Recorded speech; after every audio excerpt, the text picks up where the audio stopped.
The aggressive policies used to gentrify cities in the U.S. is now used globally worldwide. Zero tolerance influences gentrification by making the area more attractable, so property values go up. The death of Mike Brown can be argued as a result of a zero-tolerance policing mentality. While former Mayor Rudy Giuliani may have never consulted with Ferguson police, the culture of the policy has influenced the culture of the police, not just in America but worldwide. The zero-tolerance policy can arguably be the rational explanation for the rise in police killings of unarmed black men and women. It also explains the silent epidemic of gentrification using displacement and rising property values as a tool of war on black families and communities.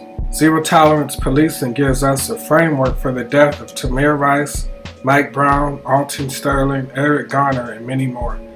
Their deaths were a result of petty crime or no crime at all. Zero-tolerance policing seeks to eliminate panhandling, illegal street vendors, jaywalkers, and many more nonviolent acts. Alton Sterling was selling CDs. Eric Garner was selling cigarettes on the street. Darren Wilson stopped Mike Brown because he was jaywalking, and the Cleveland resident called the police on Tamir Rice for a nonviolent act due to a negative perception of black males that are reinforced daily via mainstream media. When Giuliani became mayor in 1994, he hired former Boston Police Commissioner and former LAPD Police Chief William Bratton to head the NYPD Police Department. Bratton applied his famous broken window theory of policing, which sought to address vandalism, broken windows, graffiti before it got worse, because if it was not addressed in time, crime would run rampant. Giuliani expanded on this theory with his zero-tolerance policing strategy, which targeted jaywalkers, squeegee men, illegal street vendors, and panhandlers. Once implemented, New York's arrests for low-level crimes or misdemeanors rose 200%. Mainly black and Latino men were arrested. Mr. Giuliani, who is credited with bringing down crime in his own city by 60% overall and murders by 70%, took his talents to Latin America, which houses the highest murder rates in the world today. Officials in Latin America hope that Giuliani's zero tolerance could reduce crime in their city as it did in New York. Giuliani would be paid millions of dollars to consult in Mexico City, Ecuador, Rio, and other places in Latin America. Unfortunately, crime will go up. A zero-tolerance policy that discriminates against those generally below the poverty line who may use nonviolent acts to make money due to unemployment will not work in a poor country. Due to poverty, zero-tolerance police will never work in Latin America. Street vendors and those without a license who sell food just to make money as a result of a lack of job opportunities are harassed to the point of displacement.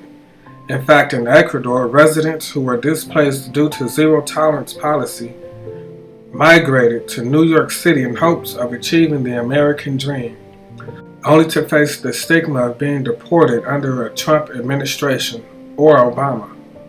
This is a very telling pattern we see in countries where Giuliani has visited to consult with government officials via zero-tolerance policy. Crime eventually goes up, residents are displaced, migrate to the States, and now are living in the fear of public perception that may deport them. A person with knowledge of Giuliani's firm finances told the Washington Post in 2007 that its staff had quadrupled in its first 5 years of existence, that it had grossed more than $100 million. Giuliani's Safety and Security, a subsidiary of Giuliani Partners, says on its website that it has affiliations and engagements in 63 countries across 6 continents. As we said earlier, unfortunately, zero tolerance didn't reduce crime, it increased it. Mexico has recorded more homicides in the first quarter of 2017 than in any first quarter in the last 2 decades. El Salvador's homicide rate is now the highest in the world, with an average of about 1 murder every hour. Rio police are responsible for 16% of the homicides, more than 1,500 murders. According to Amnesty International, the victims are mostly young, dark-skinned, and poor. Kate Swanson, a geographer at San Diego State University who has written about Bratton and Giuliani's approach to policing in Latin America, says broken windows and zero-tolerance policies often go hand in hand with gentrification. The people who are being swept off the street tend to be racialized, tend to be poor, Swanson says. It actually exacerbates inequality. A slideshow that was shown during the 2014 New York mayor's delivery speech within 100 days of office shows the correlation between a drop in crime and rise in property values in the same neighborhoods.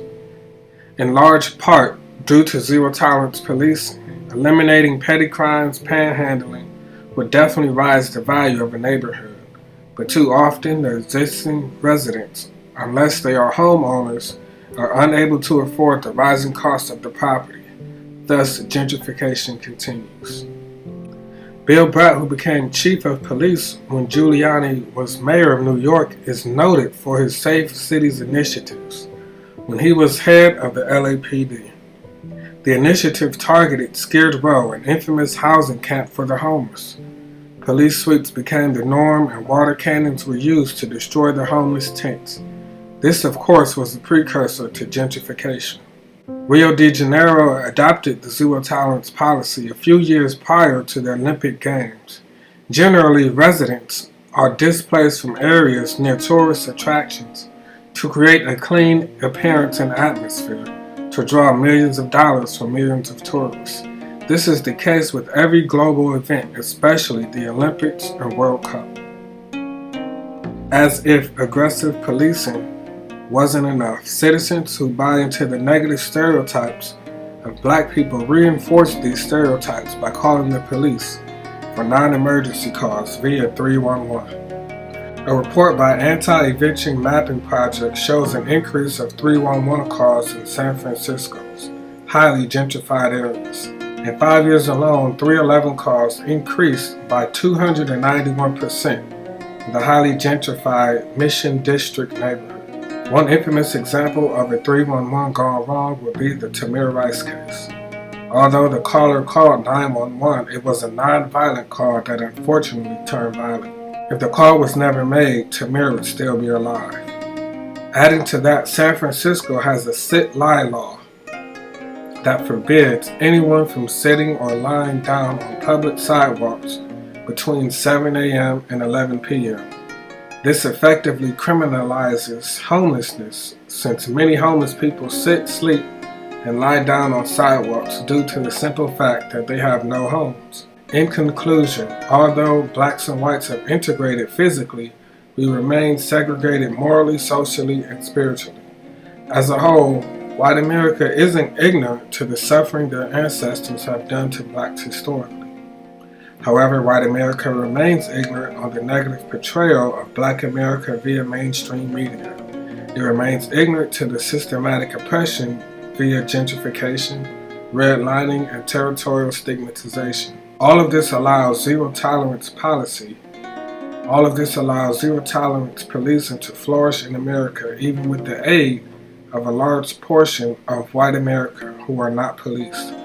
We see white strangers come to the aid in helping police officers arrest black people participating in racially charged citizens' arrests. But the bigger picture is that zero-tolerance policing is just a tool that allows gentrification to silently destroy black communities. The end game is zero-tolerance policing. It's not to reduce crime. It's not to reassure the black community's safety from the war on drugs, but to attract those who can afford to live in the neighborhood once the property value increases, i.e. the creative class.